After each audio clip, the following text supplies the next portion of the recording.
बिस्मिल्लाहिर्रहमानिर्रहीम। अस्सलाम वालेकुम। आपको ऑनलाइन क्लासेस में खुश आमदीद कहते हैं। उम्मीद है बच्चों आप सब खैर खैरियत से होंगे। शुरू करते हैं। मज़मून है जोग्राफिया बराए जमात हश्तम। हमारे पास है बाब सोम और हमारा आज का जो लेक्चर है वो है 17। पहले नोट की तरफ देख लेते हैं। बच्चे आपको जितना भी आजकल काम करवाया जा रहा है तहरीरी काम, वो आपने अपनी नोटबुक में करना है, ठीक है, यानी मुकम्मल करना है और जांच यानी चेकिंग के लिए आपने स्कूल में इसको जमा कराना है, ठीक है। जो हमने गुज़िश्ता सबक पढ़ा था उसमें से हमने जो है मुख्तसर सवालात किए थे, मश्की सवालात, उसमें से मुख्तसर सवालात किए थे 1 से लेके 4 तक, ठीक है। आज हम जो करेंगे वो हमारे पास है सफ़ा नंबर 57 पे। वो क्या है हमारे पास? समंदरी फर्श के खतो खाल, ठीक है, relief of the ocean floor, ठीक है। वो कहते हैं समंदरी फर्श की तरह जो है, यानी सतह ज़मीन की तरह जो है समंदरी फर्श में भी जो है नाहमवारी पाई जाती है। इसमें भी नशेब व फराज आते रहते हैं, ठीक है, यानी बाज़ मकामात पर गहराई कम होती है और बाज़ मकामात पर बहुत ज़्यादा हो जाती है। समंदर की तह जो है वसी और गलीज़ मैदान में होते हैं जिस पर पहाड़ियाँ भी होती हैं, ठीक है। समंदरी फर्श की जो मजमूई खतो खाल है वो क्या है, वो हम ज़रा एक एक करके पढ़ेंगे अभी। सबसे पहले एक है हमारे पास है बराज़मी किनारे। ये समंदर के सबसे बैरूनी हिस्से को बराज़मी किनारे कहते हैं, ठीक है, जिसको आगे इन्होंने मजीद तकसीम किया हुआ है। उसमें से हमारे पास है बराज़मी ज़ेरे आब हिस्सा, यानी ये समंदर का बिल्कुल इब्तदाई हिस्सा होता है जो समंदर की सतह में बुलंदी या साहिल इलाकों के पुष्ट होने से हो जाने से जो है वजूद में आता है। ये बिल्कुल इब्तदाई हिस्सा जो है ये हमारे पास आता है, बराज़मी ज़ेरे आब हिस्सा। इसी तरह फिर हमारे पास दूसरा जो है वो है बराज़मी ढलान, ठीक है, ये स्लोप जिसको कहा जाता है। ये समंदरी फर्श का वो हिस्सा है, ठीक है ना, जो बराज़मी ज़ेरे आब हिस्से से निस्बतन ज्यादा गहरा होता है। यहाँ पर ढलान तकरीबन जो है अमूदी होती है और सतह पर ऊंच नीच भी पाई जाती है। जैसे अगर हम इस डायग्राम को देखें तो यहाँ पे देखें बराज़मी ज़ेरे आब हिस्सा जो सबसे इब्तदाई हिस्सा था, उसके बाद हमारे पास बराज़मी ढलान है, ठीक है, ये एक स्लोप की तरह बना हुआ है, इसको कहा जाता है। फिर बराज़मी उठान है, वो क्या चीज होती है, वो कहते हैं बराज़मी ढलान के बिल्कुल नीचे जो है बराज़मी उठान होती है, ठीक है ना। अब ये जो है दरअसल समुद्री फर्श का उभरा हुआ होता है, ठीक है, जो तयशुदा मवाद से वजूद में आता है, ठीक है ना, जो तयशुदा मवाद होते हैं। इसी तरह अगर हम समुद्री मैदान की बात करें, ये वाला हिस्सा जो हमारे पास है, तो समुद्री फर्श पर पाए जाने वाले मैदान को समुद्री मैदान कहते हैं। ये 3000 से 6000 मीटर की गहराई में पाए जाते हैं। समंदर की तह का तकरीबन 50% हिस्सा जो है इन्हीं मैदानों पर मुश्तमिल होता है, ठीक है, यानी ये भी एक इसका हिस्सा है। इसी तरह अगर हम बात करें समुद्री पहाड़ की, क्योंकि समंदर के नीचे भी जो है वो पहाड़ मौजूद होते हैं। समुद्री फर्श पर पाए जाने वाले पहाड़ी सिलसिलों को समुद्री पहाड़ कहते हैं, ठीक है ना। हमने पढ़ा कि सतह जो हमारे पास सतह जमीन की तरह जो है सतह फर्श पर भी जो है नाहमवारी होती है, ठीक है ना, ये न्यूज़ पे नशेब व फराज जो है वो मौजूद होते हैं। ये समुद्री फर्श को जो है मुख्तलिफ हिस्सों में तकसीम करते हैं। अमूमन इन पहाड़ों की निस्बत बहुत सतह जो होती है वो बहुत नाहमवार और ढलवानी होती है। यहाँ पर जो है ज़ेरे आब सरगर्म जो है आतिशफिशा पाए जाते हैं, ठीक है। इसी तरह हमारे पास है सफ़ा नंबर 59 पे क्या है हमारे पास, वो है समुद्री हरकत की नौइयत और वजूहात, यानी समंदर का पानी जो है मुसलसल हरकत में रहता है, ठीक है ना। पानी की ये हरकत जो है वो दोनों उफ़क़ी और अमूदी सिमत में होती है और इसी तरह जो है इनको यानी हरकतों को जो है यानी हरकत जो करती हैं उनको लहरें और रुएं भी कहते हैं, ठीक है, यानी बाकायदा उतार चढ़ाव वाली अमूदी हरकत को जो है मदोजज़र कहते हैं। अब लहरें क्या चीज़ होती है? लहरें जो है वो हवाओं की वजह से बनती है, ठीक है ना। जब हवा समंदर की सतह पर चलती है तो ये पानी को आगे की तरफ धकेलती है, ठीक है। पानी हवा से कुछ हर की तवानाई हासिल करता है और पानी को हर की तवानाई मुंतकिल कर देता है, ठीक है। बज़ाहिर लगता है कि लहरें आगे की तरफ चलती है, लेकिन हकीकत में पानी ऊपर नीचे हरकत करता है। लहरों की हरकत को पानी के ऊपर तैरने वाली छोटी कश्ती बॉयज को देखकर सही तरीके से समझा जा सकता है। बजाय सीधी एक तरफ हरकत करने के ये लहरों के साथ ऊपर नीचे हरकत करते हैं। इसी तरह हमारे पास है फिर बहरी रुएं। ये क्या चीज़ होती है? समंदरी पानी की एक खास सिमत में बाकायदगी के साथ हरकत को बहरी रुएं कहते हैं, ठीक है, यानी बाकायदगी के साथ हरकत को जो है क्या कहा जाता है? समंदर पानी की, ठीक है, उसको हम कहते हैं बहरी रुएं।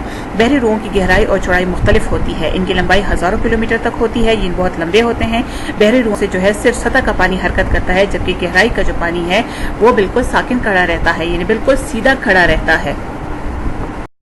अब इसमें हमारे पास जो है वो 2 किस्में भी इसकी आ गई हैं। एक है हमारे पास गर्म रुएं यानी वार्म करंट्स हैं, ठीक है, वो रुएं जो खत इस्तिवा से कुतबीन की तरफ हरकत करती हैं तो गर्म रुएं कहलाती हैं। इन रुओं का जो है दर्जा हरारत इर्द गिर्द के पानी से ज्यादा होता है, ठीक है ना, यानी खत इस्तिवा से कुतबीन की तरफ हरकत करती हैं तो वो रुएं जो होती हैं वो क्या होती हैं? वो गर्म होती हैं।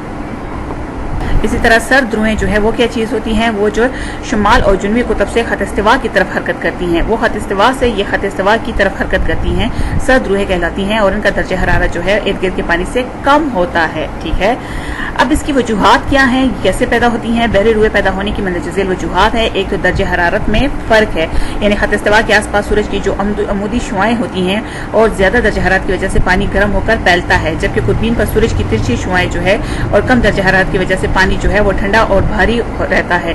ये भारी पानी नीचे की तरफ बहता है, जबकि गर्म पानी जो है इस खला को पुर करने के लिए इर्द गिर्द से बहना शुरू कर देता है और यूँ बहरी रुएं जो है वो पैदा होती हैं। ठीक है, इसी तरह अगर हम देखें शोरियत में इजाफा में फ़र्क जो होता है, ठीक है, शोरियत में फ़र्क मतलब ये है कि हमारे पास जो है साल्टनेस यहाँ पे है, ठीक है ना, यानी नमकियात काफ़ी ज़्यादा है, नमकीन जिसको कहा जाता है उसको हम शोरियत कहते हैं। ठीक है, तो उसकी वजह से भी जो है वो काफ़ी फ़र्क पड़ता है।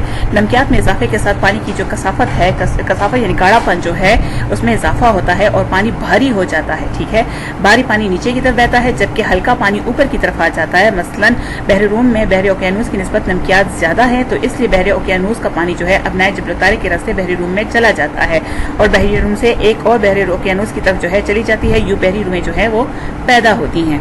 अगर हम बात करें बराज़मों की बनावट की, ठीक है ना, कन्फिगरेशन ऑफ लैंड, तो बराज़मों की बनावट भी रुओं के पैदा होने का बायस बनती है। बराज़म अफ्रीका का जो जुनूबी सिरा है बहर ओकियानूस को दो हिस्सों में तकसीम करता है। जुनूबी कुतुब से खत इस्तिवा की तरफ हरकत करने वाला सर्द पानी भी दो हिस्सों में तकसीम हो जाता है, जिसकी वजह से मुख्तलिफ रुएं पैदा होती हैं।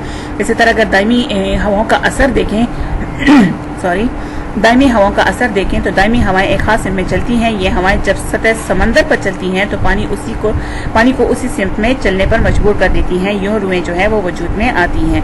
तो ये तो हमने बहरी रुओं की पैदा होने की वजूहात पढ़ी। अब हम देखते हैं हमारे पास आगे क्या है, मदो जज़र, ठीक है ना, यानी टाइड्स क्या चीज़ होती हैं। समुद्र में पानी के बाकायदा उतार चढ़ाव को मदो जज़र कहते हैं। मदो जज़र ज़मीन पर चांद की कशिश की वजह से पैदा होते हैं। किसकी वजह से? चांद की कशिश की वजह से होते हैं, यानी ज़मीन का जो हिस्सा चांद की तरफ होता है वहाँ का पानी जो है वो चांद की तरफ खींचा जाता है और जिसमें उबार पैदा होता है। इसके बरक्स ज़मीन के दूसरी तरफ चांद की कशिश ज़मीन को पानी से परे खींचती है और वहाँ पर भी उबार पैदा होता है। इस उबार को यानी चढ़ाव कहते हैं। चूंकि ज़मीन मुसलसल गर्दिश करती है इसलिए रोज़ाना दो मद जो है यानी दो जज़र जो है लोअर टाइड्स जो है वो पैदा होते हैं। मदो जज़र की दो अक़साम है। एक हमारे पास है मद अकबर, ये बहुत ताकतवर होती है, ठीक है ना, मदो जज़र है, ये उस वक्त पैदा होती है जब चांद नया और पूरा होता है। याद रखिएगा, चांद जब बिल्कुल नया हो और पूरा होता है, यानी महीने में 2 दफ़ा जब ज़मीन, चांद और सूरज एक ही खत या रो में जो है वो आ जाते हैं, तब ये जो है मद अकबर पैदा होता है। इसी तरह मद असगर की अगर हम बात करें, ये कमज़ोर होता है बनिस्बत दूसरे के, ठीक है ना, ये उस वक्त बनता है जब चांद पहली या आखिरी एक चौथाई होता है, ठीक है, चांद पहली या आखिरी एक चौथाई में होता है, यानी महीने में पे ये 2 दफ़ा बनते हैं जब ज़मीन, चांद, सूरज एक काल में ज़ाविया बनाते हैं। जैसे अगर हम इस तस्वीर को देखें तो हमें ज़रा आसानी के साथ समझ आएगी। जब चांद, ज़मीन और सूरज, ठीक है ना, जब चांद, ज़मीन, सूरज जो है वो एक ही उसमें आ जाते हैं काल में ज़ाविया में, तब ये जो है वो हमारे पास बनता है, ठीक है, हम इसको मद असगर कहते हैं। तो जी बच्चों, ये हमारा आज का लेक्चर था जिसमें हमने समंदरी फर्श के खतोखाल के बारे में पढ़ा, समंदरी हरकत की नौयत और वजूहात के बारे में पढ़ा, बहरी रुओं की अक़साम पढ़ी और इसी तरह बहरी रुओं की पैदा होने की वजूहात भी पढ़ी आज। तो उम्मीद है आपको समझ आ गई होगी। आखिर में वही दुआ है कि जहाँ रहें खैरियत से रहें। आपका बहुत शुक्रिया।